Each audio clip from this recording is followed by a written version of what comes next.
Assalamu alaikum friends, welcome to the best motivational story. So I am starting in Urdu. ایک شخص تھا جس کے 3 بیٹے اور ایک بیٹی تھی. وہ مڈل کلاس کا تھا. وہ اپنی اولاد سے بے پناہ محبت کرتا تھا. اس کی ایک جاب تھی آفس میں. لیکن میرے خیال میں آپ سب لوگ جانتے ہوں گے کہ اکثر ہمارے ہاں زیادہ بیٹوں سے محبت کی جاتی ہے. تو وہ روزمرہ آفس جایا کرتا تھا اور یوں زندگی گزرتی جا رہی تھی. اور ان کے بیٹے بھی بڑے ہو رہے تھے اور بیٹی بھی. اور اس آفس میں اس کا ایک سچا دوست بھی بنا تھا. تو ان کے بیٹے اور بیٹی سب بڑے ہو گئے تھے نا.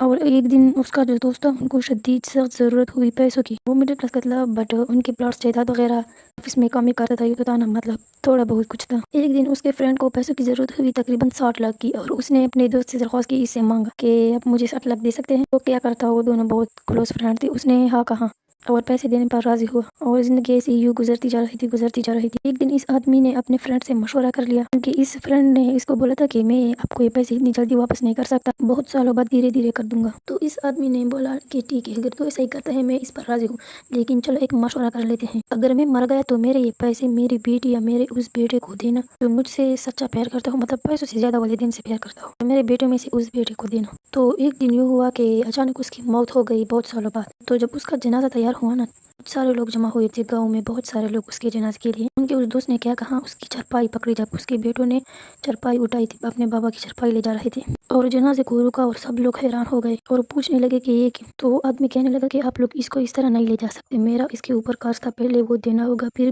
بعد میں لے جا سکتے. تو غصے میں بولا اونچی آواز میں. بیٹوں نے چرپائی رکھی اور پوچھا کہ کتنا قرض ہے, اور بہت غصہ بھی ہو گئے. اس نے بولا کہ 60 لاکھ. اصل میں تو قرض اس پر تھا نا, جو آدمی مرا تھا اس نے اس کو پیسے دیے تھے نا, لیکن وہ دونوں فرینڈ نے مشورہ کیا تھا صرف بچوں کی ایمانداری چیک کرنے کے لیے. تو بیٹوں نے کہا اگر 2 لاکھ ہوتے 3 لاکھ ہوتے ہم دے دیتے, لیکن یہ تو بہت زیادہ ہم نہیں دے سکتے. اور لڑنا وغیرہ شروع ہو گیا نا, بہت شور شرابہ. لوگ بھی بولنے لگے کہ یہ اتنے غریب تو ہے نہیں, چلے اب یہ نہیں مان رہا تو یہ مان جائے, دے دے, ان کے پلاٹس وغیرہ ہیں, بہت سارے زیور وغیرہ ہے تو دے سکتے ہیں, تو یہ لوگ دے دے. لیکن وہ کہاں مان رہے تھے دینے کو. کیا ہوا, بہت لڑائی, مطلب شور شرابہ شروع ہو گیا. اور بابا کی چرپائی نیچے رکھی ہوئی تھی, جنازہ رکا ہوا تھا. ایک آدمی جلدی میں اس کے گھر تک پہنچ گیا.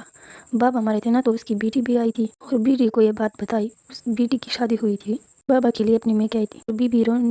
بیٹی رونے لگی اور کہنے لگی کہ کچھ بھی ہو جائے میرے بابا کو مرنے پر شرمندہ نہ کرو, اس کا جنازہ نہ روکو, جلدی سے اپنے زیور لے کر اس آدمی کو دے دیے. کہ یہ لوگ جلدی چیخ کر رونے لگے اور کہنے لگے کہ میرے بابا کو شرمندہ نہ کرو, مرنے پر جلدی لے جاؤ, یہ ان کو دے دو اور کہو کہ میں باقی قرض بھی چکا دوں گی, لیکن میرے بابا کو مرنے پر بھی شرمندہ نہ کرو, اس کی چرپائی کو چھوڑو. بیٹیاں ہوتی ہیں نا, وفادار ہوتی ہیں. 3-4 تولے تھے, وہ آدمی جلدی لے کر آئے اور سب کے سامنے اس آدمی کو دے دیے کہ اس کی بیٹی نے کہ میرے بابا کو شرمندہ نہ کرو, یہ لو, اور باقی قرض میں بھی بعد میں چکا دوں گی دھیرے دھیرے. سب لوگ خوش ہو گئے کہ چلو یہ بات ہوئی. لیکن اس آدمی نے, جب بیٹوں نے دوبارہ چرپائی اٹھائی تو اس آدمی نے دوبارہ رکا اسے اور کہنے لگا کہ میری بات سنو. وہ بہت غصہ ہو گئے کہ اب کیا ہوا. وہ کہنے لگا کہ یہ قرض اصل میں میرے اوپر تھا اور میں اس کا سچا دوست ہوں بہت سالوں سے, اور ہم دونوں نے مشورہ کیا تھا کہ میرے مرنے کے بعد میرے اس وارث کو دے دینا, ایماندار وارث کو جو سچ میں والدین سے محبت کرتا ہو. تو یہ 60 لاکھ روپیہ میں لے کر آیا ہوں اور اس آدمی کو دے دیے, اور سارے لوگ تماشا دیکھ رہے تھے. جلدی جاؤ اب یہ اس کی بیٹی کو دے دو. اور اس نے جلدی بیٹی کو یہ پیغام پہنچایا. وہ بھی بہت خوش ہوئی اور بیٹے بہت شرمندہ ہوئے. اور دوست نے کہا کہ چھوڑو ادھر بھائی, میں خود لے جاؤں گا, اپنے دوست کو شرم نہیں آتی. اس لیے کہتے ہیں نا, بیٹی وفادار ہوتی ہیں, بیٹے بس پیسوں. لیکن میں یہ نہیں کہہ رہی ہوں ہر بیٹا بھی